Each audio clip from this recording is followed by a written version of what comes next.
Alright guys, good morning. Today I have this nice 92 GMC pickup, and now the issue with this truck here is that the AC does not work.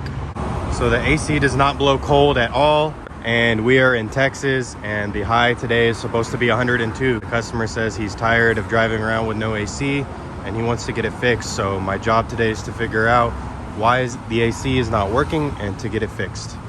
So I'm just gonna start it up here. The AC is already on, and just to show you guys that we're not getting any cold air, I have a thermometer here. Right now the air is blowing out of the vents, but the air that's coming out is not cold at all. So let's get under the hood and see what's going on here.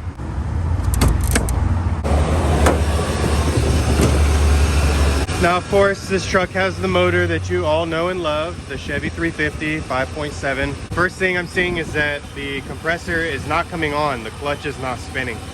Another thing too, this truck being a 92 originally came with R12 refrigerant, but as you can see, the system has been retrofitted, so it does have 134A in the system, which is a good thing for me. But the compressor is not coming on, so let me go ahead and check power and ground to the compressor. Okay, so I have my power probe hooked up to the battery. We got power and ground. So what I want to see here is if I'm getting power at the compressor.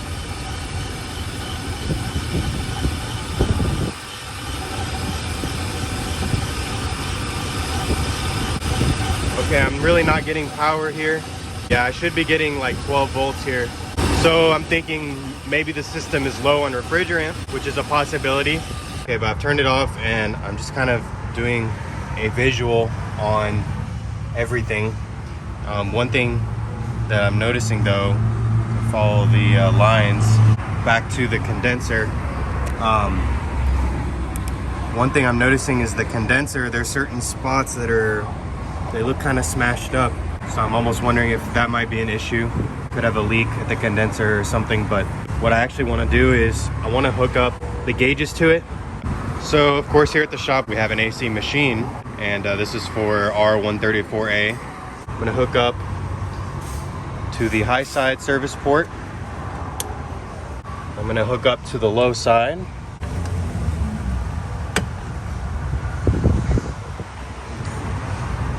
I'm going to open up the valves, and as I'm opening up the valves, I'm just going to be watching here on the screen. I'm going to see if I get any pressure. I'm going to start with the high side, open it up a little bit. Okay, yeah, it moves, but there's no Freon in this thing, it looks like. So let me open up the low side now.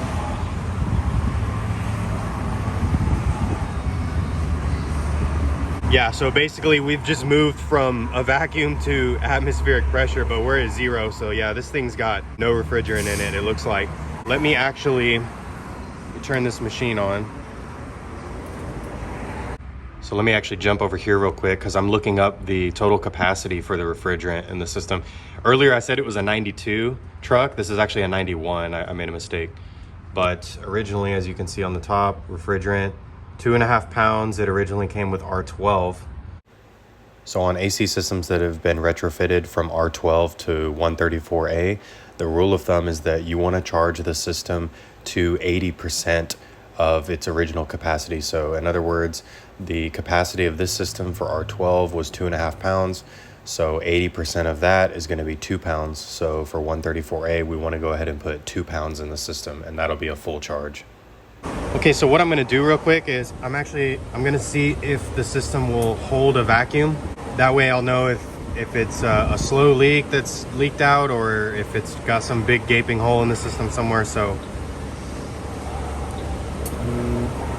okay, I'm gonna give it some time to just pull a vacuum, and then I'll see if it holds enough to where we can actually put some Freon in it. All right, the vacuum's about to end. So let's see what happens here.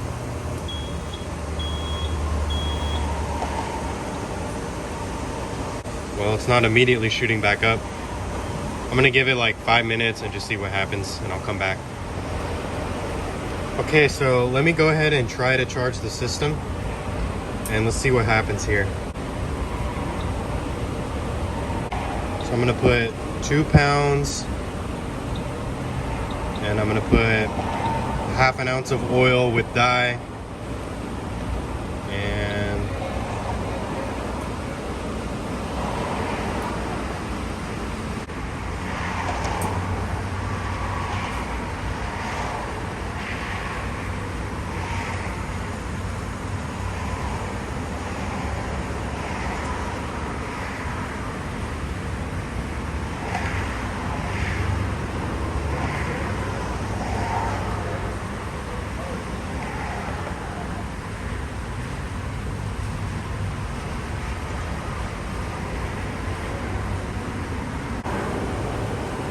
okay, so the machine's done charging. So let's go turn the truck on and we'll see if the compressor comes on now.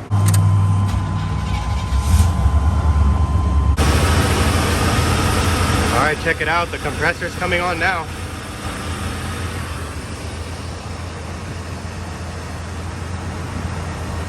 And actually these pressures are pretty good. Yeah, these pressures are pretty good. It ought to start blowing cold in a minute. And as you can see, we're starting to get some cold air out of the vents now.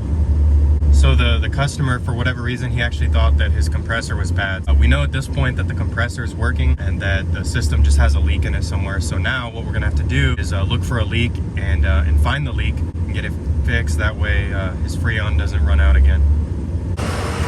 So at this point, I'm just gonna equalize the hoses so I can take the machine off.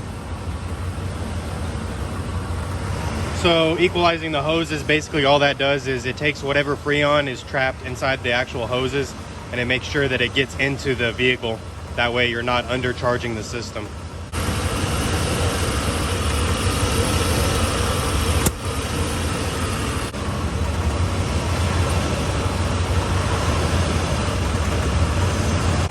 So basically the machine is connecting the high and low side hoses internally. That way through the low side hose, whatever's trapped in the high side and low side hoses can get sucked into the system.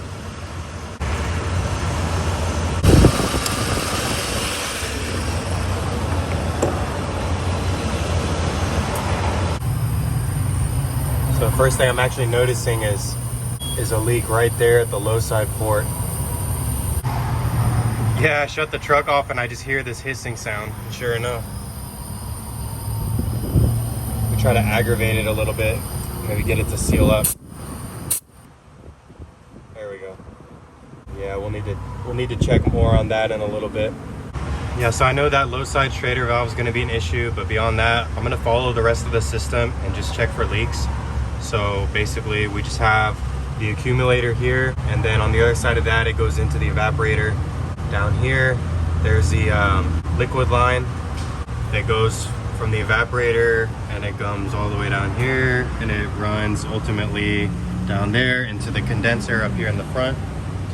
The second line from the condenser is the discharge hose that goes to the compressor, and then of course we got our high side port on here, and then the other line to the compressor runs back to the accumulator here. So I'm just gonna follow all of those lines and look at the condenser, compressor, everything, and check for leaks. So I'm just going to use these UV glasses and a UV light to just look for dye. If there's any dye, it'll show up as like a fluorescent color, so then I'll know that there's a leak. Okay, so what I've done now is I've used the ultraviolet light and I've gone through and I've looked at all the lines. I've looked at the compressor, I've looked at the Schrader ports, high and low side, and the condenser and everything. So I've looked at this whole thing. And I don't see any dye at least coming out. It seems to me that on the condenser, some of the fins are smashed in some spots, but the actual condenser itself is okay. So I don't see any leaks there. With that being said, no obvious leaks where there's dye bubbling out or anything like that. But the low side service port, it still concerned me a little bit. So what I've done here is I've gone in there and I've sprayed like with brake cleaner to clean it out, and then I blew it into it with some air, but I can see it's continuing to bubble out. I'm thinking that over time it just lost some Freon at the low side port. Hopefully, I mean, that's probably all there is wrong with this thing. And I have this sniffer too. to detect refrigerant leaks. And actually, when I cleaned up the low side port at first and I blew it out, I didn't see any dye or anything bubbling out of it. So I used this guy just to double check. And sure enough, every time I put it up to it, it beeps and goes crazy. Let me show you. I'm gonna put the probe right on the end over there.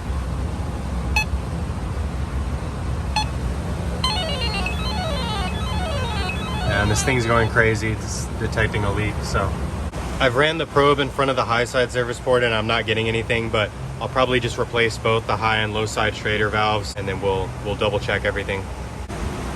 And of course now I gotta recover all the Freon one last time here so I can change out those Schrader valves. Okay, so all the Freon's out, so I'm just gonna use my little Schrader valve removal tool to get these Schrader valves out.